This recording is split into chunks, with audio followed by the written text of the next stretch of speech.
नमस्कार बच्चों।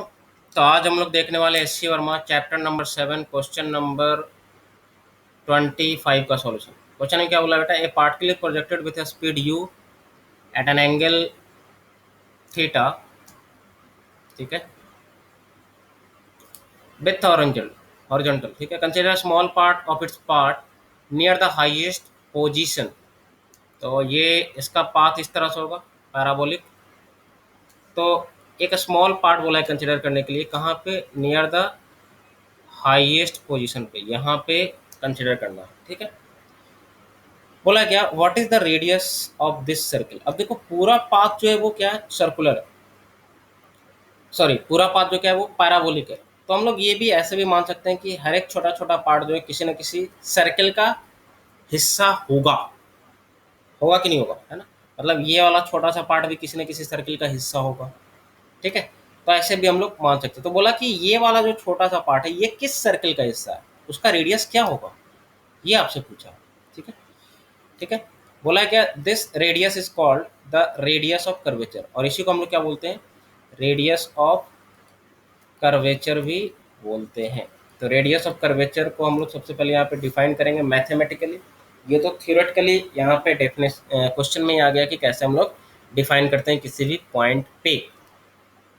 चलिए सबसे पहले यहाँ पे अगर बात करें टॉप पॉइंट का, मैं यहाँ पे फ्री बॉडी डायग्राम बनाता हूँ बेटा। तो यहाँ पे आपको पता है कि ये जो स्पीड होगा इसके दो कंपोनेंट होंगे, एक तो यू कॉस थीटा और एक क्या होगा बेटा, यू साइन थीटा।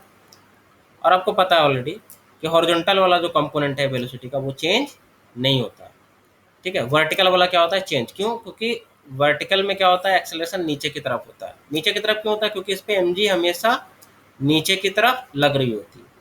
तो इसका एक जो एक्सेलरेशन होगा वो हमेशा किधर होगा, वर्टिकली डाउनवर्ड नीचे की तरफ। तो ठीक है, अभी तो टॉप पे क्या होगा, टॉप पे बताओ वेलोसिटी इन वाई डायरेक्शन क्या होता है, जीरो। तो सिर्फ और सिर्फ कौन सा कंपोनेंट बचता है, हॉरिजॉन्टल। ये आपको ध्यान में रखना। तो ये सिर्फ और सिर्फ कौन सा कंपोनेंट हो गया, हॉरिजॉन्टल, यू कॉस थीटा। अब सोचिए यहाँ पे कि ये कुछ सिमिलरिटी कुछ लग रहा है क्या, कोई पार्टिकल अगर सर्कल में मूव करता है तो आप सोचो कैसे मूव करता है। अगर ये इसका स्पीड है कुछ भी, तो आप यहाँ पे देखो जो इसका वेलोसिटी होता है सर्कल में मूव करने का कंडीशन क्या है, जो इसका वेलोसिटी होता है और जो इस पे एक नॉर्मल फोर्स, इसके परपेंडिकुलर जो फोर्स लग रहा है ना, यही इसी को हम लोग क्या बोलते हैं, सेंट्रीपिटल फोर्स। और यही रिस्पॉन्सिबल होता है इसको सर्कल में मूव करने के लिए, है ना। ये वेलोसिटी है, नेट वेलोसिटी के जो परपेंडिकुलर डायरेक्शन में फोर्स है। अब यहाँ पे ध्यान रखना, फोर्स ऐसा नहीं है कि हमेशा इधर ही लगे। आपने अभी बहुत सारे सवाल किए थे, वहाँ पे आपने देखा था कि सर फोर्स जो है ये कोई ज़रूरी नहीं कि उधर ही लगे, अगर स्पीड चेंज करे तो फोर्स इधर भी लग सकता है सर, किसी डायरेक्शन में। मतलब इस फोर्स के फिर दो कंपोनेंट हो जाएगा, एक तो परपेंडिकुलर टू द वेलोसिटी, एक पैरेलल टू द वेलोसिटी। तो ये आपको ध्यान रखना है कि कौन सा फोर्स हमको लेना है, जो सेंट्रीपिटल होगा। तो answer is perpendicular to the velocity होगा, वही कंपोनेंट होगा। और इस तरह का क्वेश्चन हम लोग ने किया है अभी एस सी वर्मा में, है ना। तो चलिए यहाँ पे, अब यहाँ तो सर सिंपल सा सिचुएशन है, ये फोर्स हो गया सर और ये परपेंडिकुलर वेलोसिटी है। तो अगर इसको हम एज्यूम करें कि ये किसी सर्कल में मूव कर रहा होगा, तो इस समय सिचुएशन क्या होगा, इस समय जो ये जो एम होगा, that M will act as what, should act as what, M B square by R. यही तो होना चाहिए ना, सेंट्रीपिटल फोर्स की तरह काम करना चाहिए, ठीक है। या हम लोग ऐसे भी लिख सकते हैं बेटा, मास से डिवाइड कर दोगे तो सेंट्रीपिटल एक्सेलरेशन आ जाएगा, है कि नहीं। मतलब हम लोग इनडायरेक्टली क्या लिख सकते हैं, सेंट्रीपिटल एक्सेलरेशन इक्वल टू क्या होना चाहिए, M B square by R. और यहाँ पे सेंट्रीपिटल एक्सेलरेशन का काम कौन करेगा, यहाँ पे जी काम करेगा, है ना, क्योंकि परपेंडिकुलर में यही। और यहाँ से आप ऐसे भी कर सकते हो फोर्स वाले क्वेश्चन के लिए। तो जी इक्वल टू कितना आ गया बेटा, वी स्क्वायर बाई आर।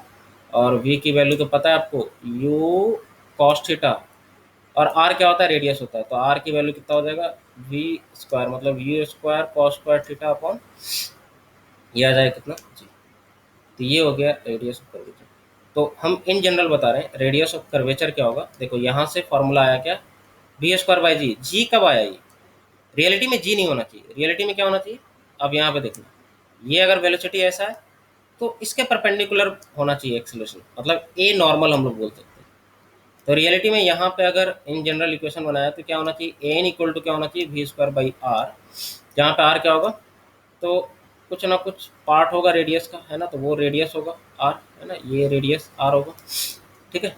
तो रेडियस ऑफ कर्वेचर को हम लोग क्या लिख सकते हैं, V square by A N, normal acceleration किसके नॉर्मल, तो वेलोसिटी का नॉर्मल, क्लियर है।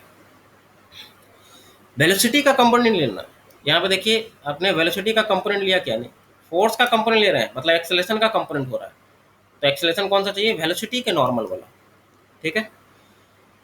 तो ये यहाँ पे आपका हो गया। अच्छा यहाँ पे और क्या कुछ पूछ रहा था, ये तो हो गया सिंपल सा, radius of curvature equal to u square cos square theta by g, और तो कुछ इसमें पूछ नहीं रहा था, यही पूछ रहा था what is the radius of this 30। तो चलिए फिर हम लोग मिलेंगे नेक्स्ट क्वेश्चन, क्वेश्चन नंबर 26 के साथ।